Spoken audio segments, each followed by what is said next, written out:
Shalom, kita lanjutkan lagi membaca Alkitab. Sekarang kita sudah sampai di Keluaran 9. Tulah kelima, penyakit sampar pada ternak.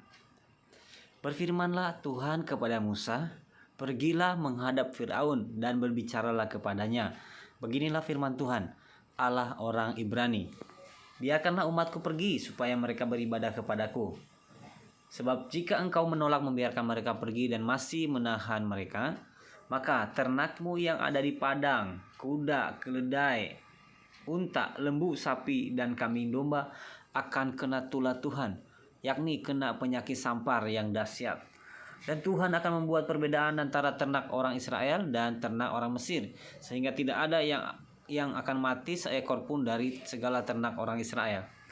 Selanjutnya Tuhan menentukan waktunya. Firman-Nya, besoklah Tuhan akan melakukan hal itu di negeri ini. Dan Tuhan melakukan hal itu keesokan harinya. Segala ternak orang Mesir itu mati, tetapi dari ternak orang Israel tidak ada seekor pun yang mati. Lalu Firaun menyuruh orang ke sana dan sesungguhnya lah dari ternak orang Israel tidak ada seekor pun yang mati. Tetapi Firaun tetap berkeras hati dan tidak mau membiarkan bangsa itu pergi. Tulah ke-6, Barah. Berfirmanlah Tuhan kepada Musa dan Harun, ambillah jelaga dari dapur peleburan serangkup penuh, dan Musa harus menghamburkannya ke udara di depan mata Firaun. Maka jelaga itu akan menjadi debu meliputi seluruh tanah Mesir dan akan menjadikan barah yang memecah sebagai gelembung pada manusia dan binatang di seluruh tanah Mesir. Lalu mereka mengambil jelaga dari dapur peleburan dan berdiri di depan Firaun. Kemudian Musa menghamburkannya ke udara, maka terjadilah barah yang memecah sebagai gelembung pada manusia dan binatang. Sehingga alih-alih itu tidak dapat tetap berdiri di depan Musa karena bara-bara itu. Sebab alih-alih itu pun juga kena bara sama seperti semua orang Mesir. Tetapi Tuhan mengeraskan hati Firaun sehingga ia tidak mendengarkan mereka, seperti yang telah difirmankan Tuhan kepada Musa. Tulah ke-7, hujan es. Berfirmanlah Tuhan kepada Musa, "Bangunlah pagi-pagi dan berdirilah menantikan Firaun dan katakan kepadanya, beginilah firman Tuhan Allah orang Ibrani, biarkanlah umatku pergi supaya mereka beribadah kepadaku.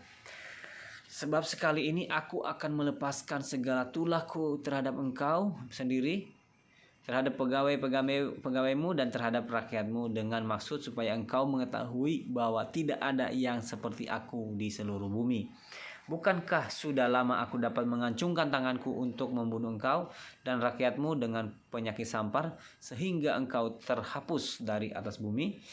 Akan tetapi inilah sebabnya aku membiarkan engkau hidup, yakni supaya memperlihatkan kepadamu kekuatanku dan supaya namaku dimasyhurkan di seluruh bumi. Engkau masih selalu menghalangi umatku, sehingga engkau tidak membiarkan mereka pergi. Sesungguhnya besok kira-kira waktu ini aku akan menurunkan hujan es yang sangat dahsyat, seperti yang belum pernah terjadi di Mesir sejak Mesir dijadikan sampai sekarang ini. Oleh sebab itu, ternakmu dan segala yang kau punyai di padang suruhlah dibawa ke tempat yang aman. Semua orang dan segala hewan yang ada di padang tidak pulang berkumpul ke rumah akan ditimpa oleh hujan es itu sehingga mati. Maka siapa di antara para pegawai Firaun yang takut kepada firman Tuhan, menyuruh hamba-hambanya serta ternaknya lari ke rumah? Tetapi siapa yang tidak mengindahkan firman Tuhan, meninggalkan hamba-hambanya serta ternaknya di padang? Berfirmanlah Tuhan kepada Musa, ulurkanlah tanganmu ke langit supaya hujan es turun di seluruh tanah Mesir, menimpa manusia dan binatang dan menimpa tumbuh-tumbuhan di padang di tanah Mesir. Lalu Musa mengulurkan tongkatnya ke langit, maka Tuhan mengadakan guruh dan hujan es, dan api pun menyambar ke bumi dan Tuhan menurunkan hujan es meliputi tanah Mesir. Dan turunlah hujan es beserta api yang berkilat-kilat di tengah-tengah hujan es itu, terlalu dahsyat seperti yang belum pernah terjadi di seluruh negeri orang Mesir sejak mereka menjadi suatu bangsa.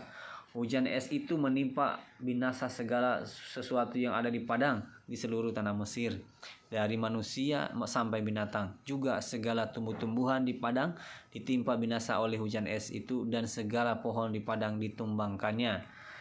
Hanya di tanah Goshen, tempat kediaman orang Israel, tidak ada turun hujan es. Lalu Fir'aun menyuruh memanggil Musa dan Harun serta berkata kepada mereka, "Aku telah berdosa sekali ini, Tuhan itu yang benar, tetapi aku dan rakyatku lah yang bersalah. Berdoalah kepada Tuhan, guru yang sangat dahsyat, dan hujan es itu sudah cukup. Maka aku akan membiarkan kamu pergi, tidak usah kamu tinggal lebih lama lagi." Dan berkatalah Musa kepadanya, "Sekeluar aku dari kota ini, aku akan menggembangkan tanganku kepada Tuhan. Guru akan berhenti dan hujan es tidak akan turun lagi, supaya engkau mengetahui bahwa bumi adalah milik Tuhan. Tetapi tentang engkau dan para pegawaimu, aku tahu bahwa kamu belum takut kepada Tuhan Allah. Tanaman rami dan jelai telah tertimpa binasa, sebab jelai itu sedang berbulir dan rami itu sedang berbunga. Tetapi gandum dan sekoi tidak tertimpa binasa, sebab belum lagi musimnya." Lalu keluarlah Musa dari kota itu meninggalkan Fir'aun. Dikembangkannya lah tangannya kepada Tuhan, maka berhentilah guru dan hujan es, dan hujan tidak tercurah lagi ke bumi.